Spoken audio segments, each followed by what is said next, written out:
Hey everyone, MusCle420 here, or muscleytg. You can go ahead and call me whatever, it doesn't matter. But anyway, I'm here with another tank build video. This one is going to be my Sorcerer tank, specifically for 12-man content. You can use this for other content, such as 4-man trials, VDSA. You can also use it for Black Rose Prison if you want to. I personally really only use my Sorc in hard content, like 12-man content, where you know, you're fully debuffing bosses and buffing up your DPS.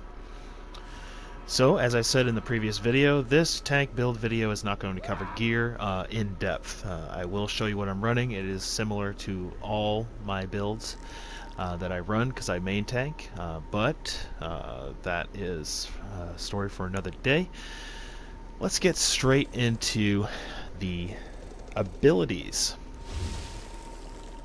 So right off the bat, you're going to notice that I still run Heroic Slash.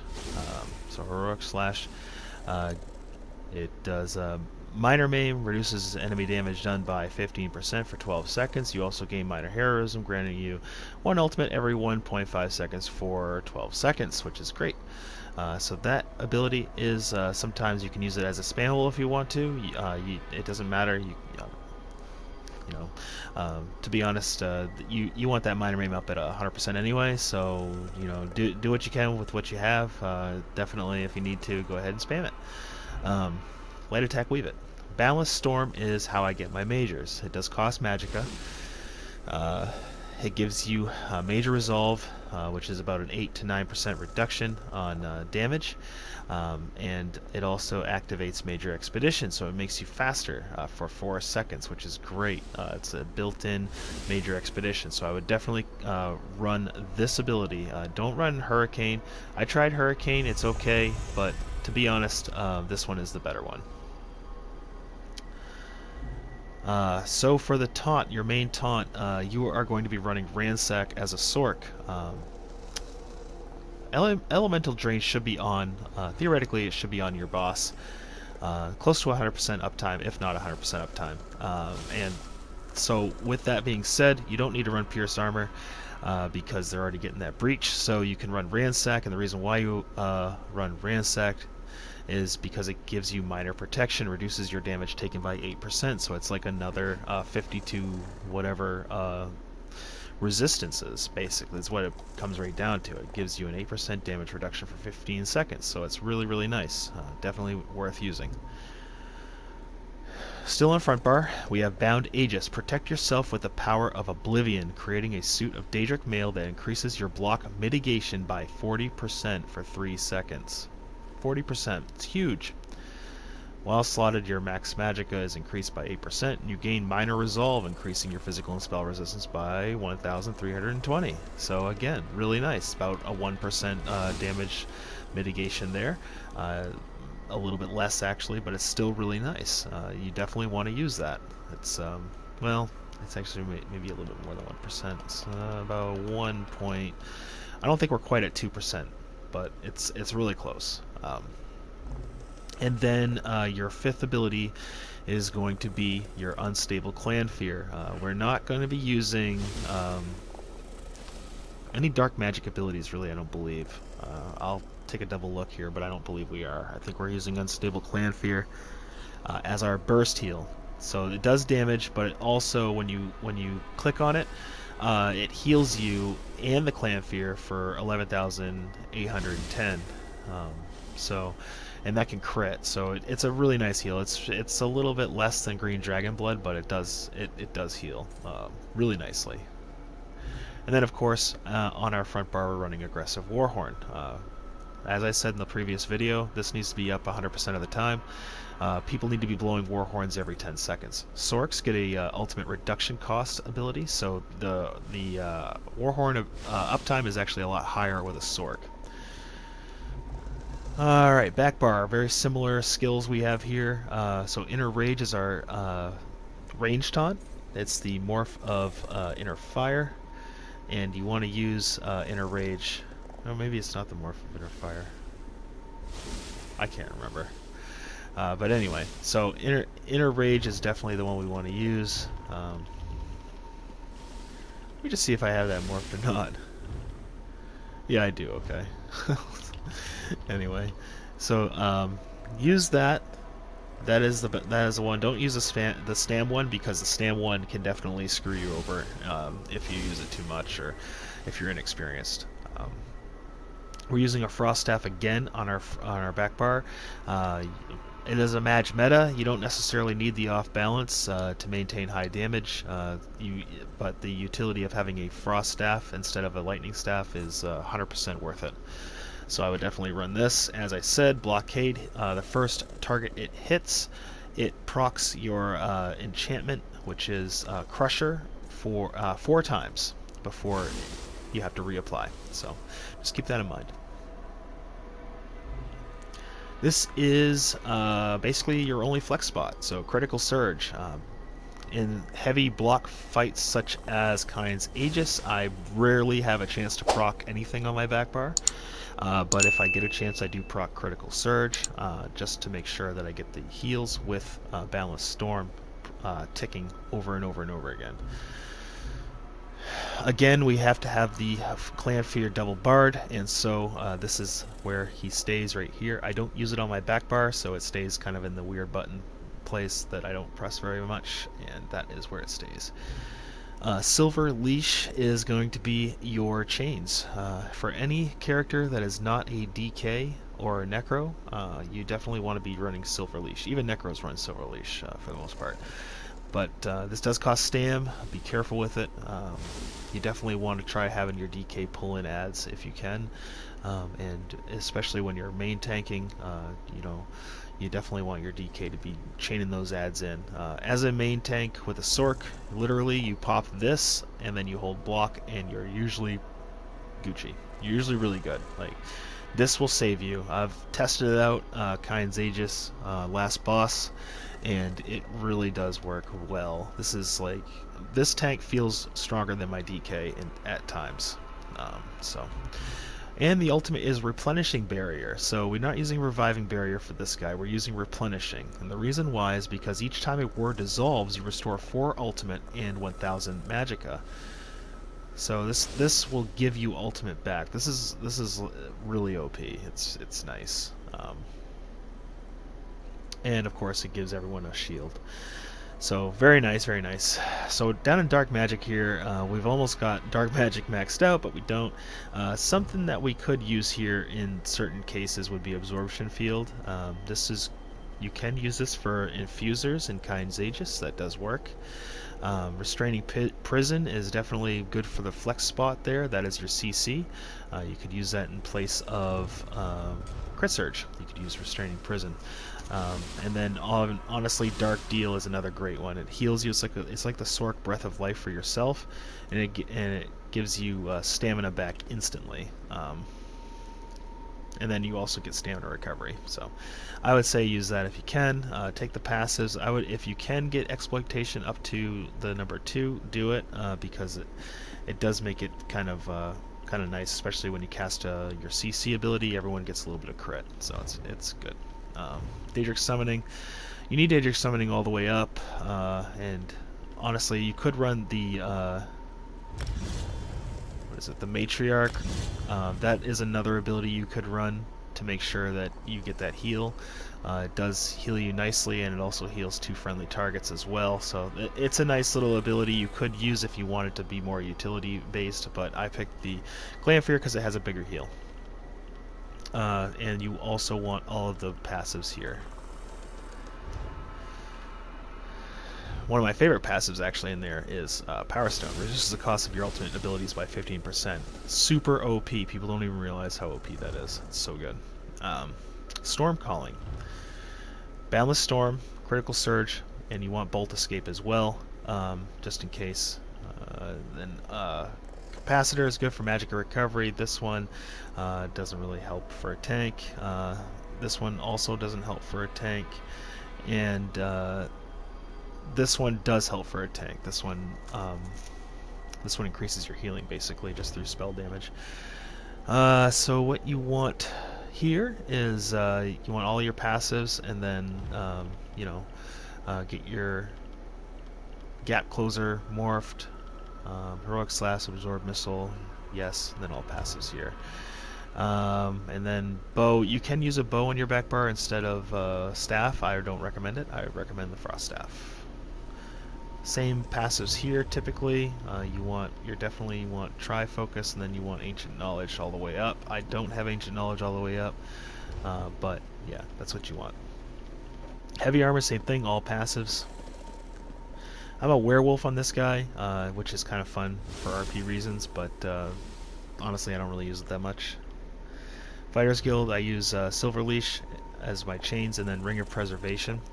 Ring of Preservation actually heals people, so you and your allies gain minor protection and minor endurance, reducing damage taken by 8% and increasing stamina recovery by 10%, and are also healed for 312 every 5 seconds. Every 0.5 seconds, sorry. So that is extremely, extremely nice, and I think as the more it ranks up, the better it gets. So I also took all of the Fighters Guild ability passives.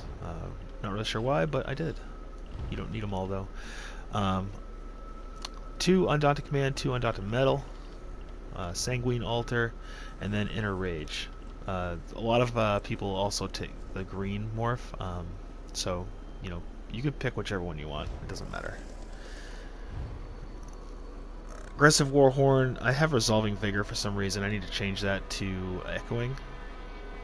Caltrops, you can definitely go Razor Caltrops if you want. Razor Caltrops do a major fracture to everything in it, so it's really nice for stam groups. So you can do that. You want Efficient Purge. I have Mystic Guard here, which is nice. I'm a Nord, and Nords have the Resist Frost, which is good for cold resistance and max health. This one does increase your max stamina and also gives you ultimate regeneration when you take damage, and then this one increases physical and spell resistance by quite a bit. You almost get your mages just doing that. And then Alchemy is obviously going to be 50, because you want to be able to craft your own potions and you want medicinal use. So let's go to jewelry traits, because this is pretty important. But actually, no, first we're going to do champion points, and then we'll get to jewelry traits. Green Tree first. Warlord is 34 for break free. Sprinter is 16 for reduced sprint. You don't really need it because you get majors. You get the major expedition. Tenacity 75. We take a lot of tenacity because we don't want that. Arcanist, we're doing a mag recovery build here, so we are taking Arcanist for 10% extra recovery. And then Shadow Ward is 79. Tumbling is 10, so we kind of miss out a little bit on Shadow Ward, but that's fine. That's plenty enough into Shadow Ward. And then Blue Tree is pretty much the same for most. So it's Blessed, 100, Elfborn, 72. And then back here we got Thaumaturge is 13. Precise Strikes is 82 this time. So with Vigor, you will get plenty. And also with Crit Surge, I believe, also helps you out there as well. Maybe not. I may be wrong there. Piercing is 3, just because, why not? So we're spec'd out for Kind's Aegis again here, because I did Kind's Aegis on all my tanks this week. 81 Ironclad, 64 Hardy, 49 Elemental, 56 Thick-Skinned, 19 Quick Recovery, and 1 Heavy Armor. So that's the champion points there. You can go ahead and go back and slow it down, pause it, or whatever during the video. but yeah, I just wanted to go over it real quick. Okay, so let's go to the jewelry. So jewelry, we're going infused Alkosh with 270 Magicka recovery. This one is going to be Harmony, just to help out with the synergies, and the Stam recovery, because Stam is important when you're tanking. So you have a reduced potion cooldown right there, 5 seconds with your Harmony. That's going to help out with your sustain on your Stam. And then we have another infused Magicka recovery. Now you can switch this out for another infused if you want to. It's fine with Magicka recovery. But looking at the character sheet here, you'll see why. So I have... Oh, my food ran out, I think. Yep.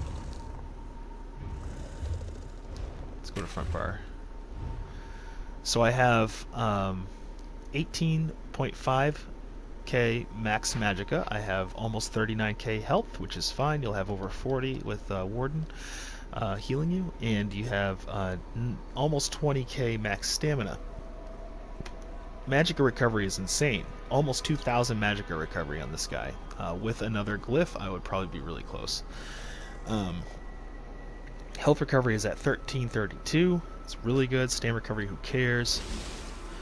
And then the physical and spell, when they're buffed, we are at 32 each, which is perfect. It's really, really good.